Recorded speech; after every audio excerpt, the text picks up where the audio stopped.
Assalamualaikum, gue Fad dari Gadget Talk. Gue udah terima banyak banget nih komen tentang si Oppo Reno4 Pro. Ada yang suka dengan HP ini dan ada juga yang nggak suka karena HP ini masih pakai Snapdragon 720G dan juga bodi plastik di harga 7.999.000. Well, cara pandang orang untuk menilai sebuah produk kan emang beda-beda, jadi nggak ada salahnya. Tapi kalau kita lebih jeli dan memandang sebuah produk secara keseluruhan, menurut gue HP ini nggak ada masalah.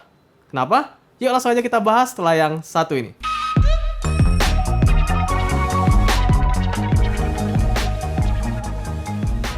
Tadi gue bilang kita harus jeli, dan jeli yang gue maksud itu adalah mencari informasi di produk itu termasuk harganya. Karena HP ini 7.999.000. Itu pun dapat free gift Oppo Enco Free atau Oppo Enco Q1 seharga 1.500.000. Jadi kalau kita hitung-hitung nominal dari HP ini itu cuma 6,5 juta. Ya walaupun memang stok free gift-nya itu terbatas. Itu info yang gue dapat ya. Tapi setelah gue cek-cek di internet itu masih banyak seller yang jual untuk dapetin HP plus free gift 1,5 juta itu. Jadi itu jeli-jeli di kalian masing-masing ya. Terus untuk masalah giftnya kita mau pakai atau kita mau jual itu terserah pribadi kita masing-masing. Jadi kita udah tahu nilai HP kita tuh berapa harga barunya. Jadi kan tadi harganya 799 dikurang 1,5 juta. Jadi akhirnya 6,5 juta.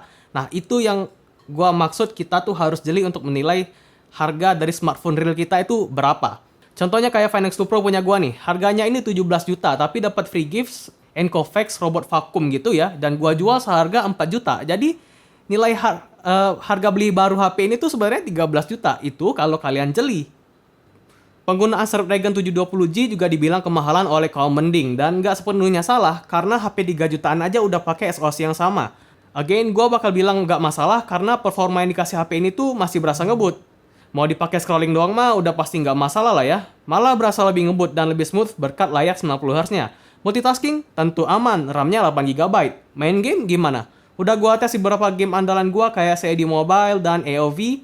COD Mobile bisa dapetin grafik very high dan frame rate very high, tapi gua lebih suka main di grafik high biar bisa dapetin frame rate max atau 60 fps.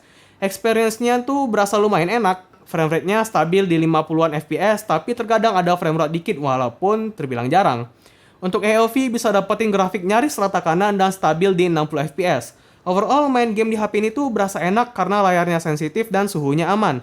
Padahal udah gua pakai main game berjam-jam loh. Baterainya juga kuat untuk dipakai main game berjam-jam. Udah gua coba main game kurang lebih 4 jam dan sisanya untuk sosmed.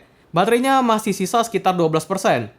Jadi bisa lah dapat screen on time berkisar 5 jam di pemakaian yang barbar kayak gaming terus-terusan gitu ya. Tapi misalkan pemakaian kalian lebih santuy lagi, gua rasa bisa banget dapat screen on time 6-8 jam, atau kalau kalian nggak mau pusing dengan screen on time bisa banget dipakai 1 hari atau 2 hari atau 1,5 hari lah. Tergantung pemakaian kalian gimana. Karena gua pakai 1 hari full itu bisa banget malah sampai 1,5 hari itu penggunaan gua. Dan tenang aja kalau misalkan kalian tuh pemakaiannya lebih barbar dari gua, karena charging HP ini tuh ngebut banget coy. Superfook 2.0 65 watt tuh gila sih. Charge dari HP ini dari 0 sampai 100% itu cuma butuh waktu sekitar 36 menit aja. Jadi habit gua tuh udah berubah. Kalau biasanya gua tuh charge HP ditinggal tidur, kalau kali ini ya enggak lagi. Pas bangun pagi aja, bangun pagi kita tinggal mandi tuh HP-nya udah penuh, atau kita tinggal makan, kita tinggal main game 1 match itu HP-nya udah penuh. Jangan lupa sebelum main game aktifin dulu competition mode di aplikasi Game Space ya. Soalnya menurut pengalaman gua, performa HP-nya berasa lebih kuat, dan yang lebih gua suka nggak ada notifikasi yang ganggu lagi. Jadi pas gua lagi main game nggak bakal ada notif WA, SMS ataupun telepon yang nongol. Alhasil kita bisa main game dengan lebih tenang kan? Game Space yang kita bahas tadi adalah salah satu fitur favorit gua di ColorOS, dan di ColorOS 7.2 berbasis Android 10 ini ada banyak banget fitur-fitur baru. Contohnya Quick Return Bubble yang udah support di game Mobile Legends, PUBG, dan AOV. Fungsinya pas kita lagi nunggu match, mau start dan bosen, kita bisa isi waktu kita sambil buka Instagram atau WhatsApp. Terus ada juga Super Power Saving Mode yang bisa bikin baterai di kondisi 5% tapi masih bisa dipakai sekitar 90 menit. Itu baru sebagian ya, gue nggak bisa bahas semuanya di video ini karena kalau gue bahas semuanya bakalan panjang banget durasi video ini, dan sebagian juga udah gue bahas di video review Oppo Reno4 yang non pro ya. Jadi kalau misalkan kalian mau nonton, langsung aja tonton di sini. Terus ada juga yang bilang 8 juta kok pakai body plastik. Awalnya juga gue kaget sih, harga segini kok Oppo masih kasih body plastik di HP ini. Tapi setelah gue ngerti konsep dari HP ini ya, gue nggak permasalahin itu. Kalau misalkan HP ini pakai bodi kaca dan frame metal, bodinya nggak bakal seringan 161 gram dan setipis 7,7 mm doang. Kalau mau dipaksa lebih tipis dan lebih ringan pakai bodi kaca sih bisa, tapi tentu baterai yang dikorbankan. Dan gua lebih prefer pakai baterai yang lebih gede dibandingkan pakai bodi bahan kaca, karena pada akhirnya sama aja kayak gua dan Dayat. Contohnya si Find X2 Pro punya gua dan 11 Pro Max punyanya Dayat. Itu kami pakai in case karena kami takut tuh bodinya kalau pecah nanti kenapa-napa, pecah ataupun lecet ataupun den. Itu ya namanya manusia, kita ragu ya. Terus juga marketing mereka, si Apple juga pernah bilang kalau 11 Pro Max itu pakai kaca yang terkuat yang pernah mereka buat, dan hasilnya si HP Dayat juga pecah. Sampai sekarang dia tetap pakai in-skin biar nutupin pecahnya itu, dan pakai in case biar nggak pecahnya lebih banyak lagi. Nah, itu juga kita bisa ambil kesimpulan tuh, mau sekuat apapun HP-nya, ya tetap aja bakalan pecah juga kan. Dan gua lebih prefer pakai body plastik asalkan looks-nya tetap keren. Asli dah, warna silk white di HP ini tuh cakep banget. Warnanya terang tapi nggak norak, dan gradasinya tuh simple aja. Nggak terlalu wah tapi berhasil jadi pemanis. Pemilihan desain matte juga gua suka banget. Nggak gampang ninggalin bekas sidik jari. Feel di genggaman sih emang nggak semewah HP dengan frame metal. Tapi efek bodinya yang tipis dan bodi depan belakang yang melengkung tuh sukses bikin feel HP ini berasa premium. Yes, bener bukan bodi belakang aja yang dibuat sedikit melengkung, tapi layarnya juga. Banyak orang yang nggak suka dengan layar melengkung karena alasan sering kejadian mistouch atau nggak kesentuh pas kita lagi scrolling atau pas lagi pegang-pegang gitu ya. Dan menurut gua sih nggak masalah karena selama gua pakai HP ini Oppo Reno4 Pro ataupun Find X2 Pro itu mistouch preventionnya tuh bagus, dan gua nggak pernah mengalami mistouch di HP ini. Jadi menurut gua kalau disuruh pilih layar flat atau layar curve, tentu gua pilih layar curve karena berasa lebih mewah. Ditambah specs layarnya juga gokil. Layarnya beresolusi Full HD+, pakai panel AMOLED i3 dan dilindungi dengan Corning Gorilla Glass 5. Alhasil visual yang dikasih HP ini tuh berasa bagus banget. Beneran deh, layarnya tuh berasa kayak HP flagship. Visual yang dikasih tuh tajam, warnanya vivid, tapi nggak terlalu oversaturated. Dan brightness-nya tinggi sampai 1100 nits. Jadi kalau kita mau pakai di bawah terik matahari nih, layarnya nggak kewalahan. Ditambah lagi refresh rate-nya sampai 90Hz tuh bikin pengalaman scrolling bisa jadi lebih smooth lagi. Buat yang belum pernah nyobain layar refresh rate di atas 90Hz mungkin bakalan bingung ya, soalnya itu harus dirasain sendiri, dan kalau kita lihat di video tuh rasanya kayak sama aja. Tapi pas kita nyoba sendiri itu feel-nya tuh bener-bener berasa. Jadi kalau kalian masih bingung gimana experience-nya, kalian bisa cek dulu ke counter dan cari HP Oppo yang punya refresh rate 90Hz. Atau cek aja di video ini deh, ini ada perbandingan 90Hz dan 60Hz. Yang mana yang lebih smooth? Tentu 90Hz dong. Layarnya yang berukuran 6,5 inch juga pas di tangan gua. Nggak terlalu berasa kegedean dan gendut, karena aspek rasionya ini udah 20:9. Beda tuh dengan HP yang rasio 18:9 yang berasa lebih gendut di tangan. Sayangnya layar yang cakep ini nggak dibarengi dengan stereo speaker. Speaker di HP ini cuma satu dan kualitas suaranya ya biasa aja. Ya setidaknya karena layarnya udah AMOLED, jadi udah pakai fingerprint display yang punya performa yang ngebut dan akurat. Tetap ada opsi pakai face unlock, tapi ingat ya, kalau mau lebih aman ya pakai fingerprint aja. Nah, sekarang kita bahas sektor yang paling dibanggakan dari seri Reno, yaitu kameranya. Secara looks, layout kameranya ini dibuat kekinian ala tahun 2020.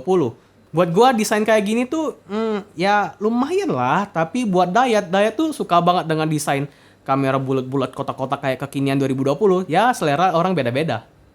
Anyway, walaupun bentuk layoutnya sedikit berbeda dari Reno 4 non-Pro, tapi sebenarnya spesifikasinya tuh sama persis. Kamera utamanya 48 megapiksel pakai sensor flagship tahun lalu IMX586. Ultrawide masih 8 megapiksel, terus ada dua lensa makro dan mono masing-masing 2 megapiksel. Walaupun spesifikasinya sama persis, entah kenapa gua ngerasa hasil foto dari seri Pro tuh lebih bagus. Mungkin tuning software yang lebih baik kali ya.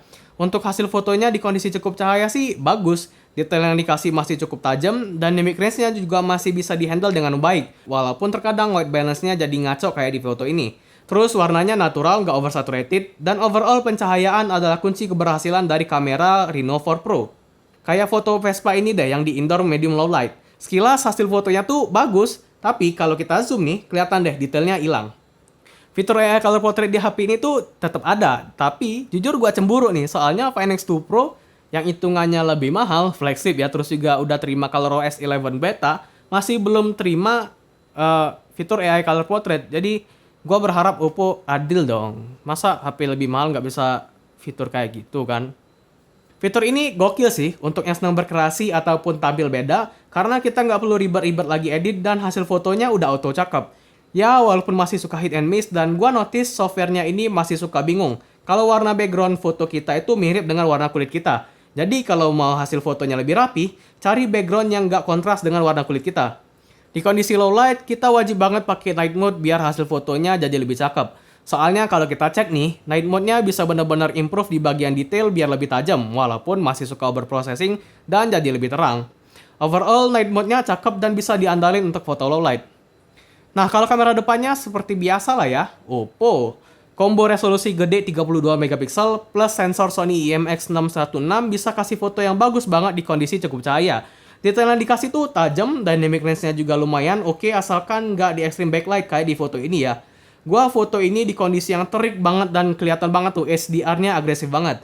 Kamera depannya juga ada AI color portrait yang bagus dan masih sama kayak kamera belakangnya. Kalau mau hasilnya rapi, harus pintar-pintar cari background warna yang beda dari warna kulit kita.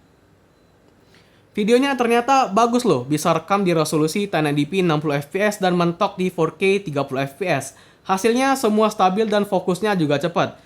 Kalau mau lebih stabil lagi juga tetap bisa pakai mode ultra steady video.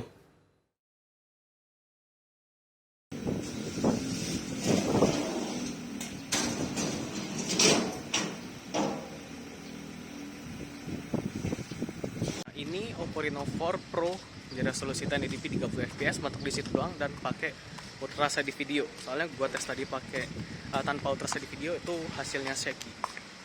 Tes. Nah, gimana menurut kalian?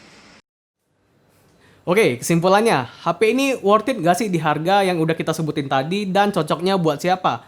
Ya, intinya kalau Oppo Reno 4 Pro menurut gua ya, HP ini emang gak cocok untuk teman-teman yang suka cari HP berdasarkan SoC doang. Yang butuhnya SoC yang paling ngebut di kelas harganya, tapi bodo amat dengan desainnya, dengan kualitas layarnya, dengan fitur-fiturnya, dan after sales-nya. Ya, itu mungkin nggak cocok buat kalian. Terus juga HP ini nggak ada NFC, terus bodinya masih plastik ya, walaupun feels-nya masih premium juga. Jadi HP ini marketnya udah ketahuan memang bukan untuk teman-teman yang mau HP-nya tuh benar-benar kenceng di kelasnya. Tapi kalau misalkan kalian tuh menilai HP dari secara keseluruhan ya, HP ini sih menurut gua oke banget ya. Karena gua memandang HP itu secara keseluruhan dan overall experience-nya. Contohnya kayak layarnya ya. Ini layarnya udah AMOLED yang perasaan gua tuh berasa kayak layar refleksif ya. Mungkin karena efek dari layarnya yang Edge atau melengkung, terus juga panel AMOLED i3 yang bisa banget diandalin di kondisi terik matahari yang silau banget, terus juga layarnya udah 90Hz. Dan ya, di video ini bakal gua ulang kalau percuma kalau SoC kita ngebut banget tapi layarnya masih 60Hz. Karena sayang aja pengalaman scrolling, terus juga beberapa game yang udah support di atas 60Hz itu bakalan sia-sia, bakalan mentok di 60Hz dan berasa nggak terlalu ngebut kayak di 90Hz. Dan menurut gua, ya gua lebih suka layar yang lebih oke karena layarnya ini adalah jembatan untuk kita menikmati visual konten maupun gaming di sebuah smartphone kita. Karena percuma kalau speknya ngebut, layarnya jelek juga kita nggak bakal menikmati kontennya. Terus HP ini lebih cocok yang buat kalian yang nggak mau pusing dengan budget kalian, terus mau HP yang overall bagus karena layarnya udah bagus, desain keren, tipis, ringan, kamera yang bisa diandalkan untuk foto ataupun video ya, karena videonya juga udah stabil di 4K,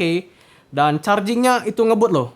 Jujur kalau gue lebih suka charging yang ngebut ya, karena gue tuh udah terbiasa pakai Supervook 2.0 yang wah ngebut banget, setengah jam itu udah full, ketimbang kayak HP-nya Dayat itu 20-an juta coy. 20-an juta, charger 18 watt, ya ngecas masih sekitar 1,5 jam ya deh.